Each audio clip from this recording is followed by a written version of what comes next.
अंग्रेजी शब्द navigation Latin क्रिया नाविगारे से निकला है, जिसका अर्थ है नाव चलाना। यह गतिविधि दो मुख्य कार्यों में विभाजित होती है: अपनी वर्तमान स्थिति का पता लगाना और एक योजनाबद्ध मार्ग का अनुसरण करना। यह कोई संयोग नहीं है कि इस शब्द की उत्पत्ति समुद्री यात्रा से जुड़ी है। जबकि जमीनी यात्रियों के लिए रास्ते में कई चिन्ह होते हैं, समुद्री यात्रियों को इनका सहारा केवल तब मिलता है जब वे तट के पास यात्रा कर रहे होते हैं।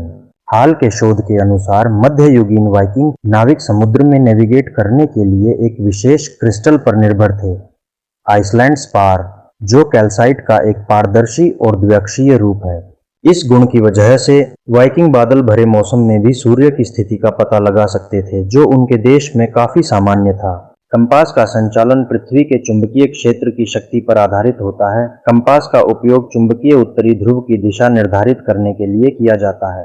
पहले कंपास प्राचीन चीन में आए, जहां उनका उपयोग जमीनी नेविगेशन के लिए होता था। इन्हें यूरोप में अरब व्यापारियों द्वारा लाया गया, जो उस समय के जाने माने दुनिया भर में यात्रा करते थे।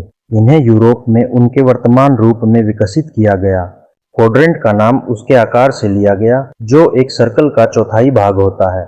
इसका उपयोग तारों की ऊंचाई मापने के लिए किया जाता था। यह उपकरण एक प्रकार का प्रोट्रैक्टर होता है। पहले क्वाड्रेंट प्राचीन समय के हैं। सदियों से क्वाड्रेंट के कई संस्करण विकसित किए गए हैं।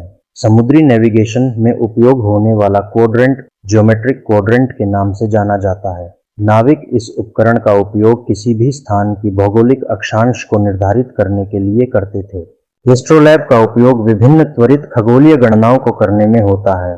कुछ शोधकर्ताओं के अनुसार इसकी उत्पत्ति प्राचीन यूनान में मानी जाती है, जबकि अन्य शोधकर्ता इसे मध्ययुगीन अरब विद्वानों से जोड़ते हैं। एस्ट्रोलैब का उपयोग अपेक्षाकृत सटीकता के साथ भौगोलिक अक्षांश और तारीख के आधार पर स्थानीय समय को निर्धारित करने के लिए किया जाता था। यह उल्टा भी काम करता था। दिए गए तारीख और समय के आधार पर किसी स्थान का भौगोलिक अक्षांश ज्ञात किया जा सकता था।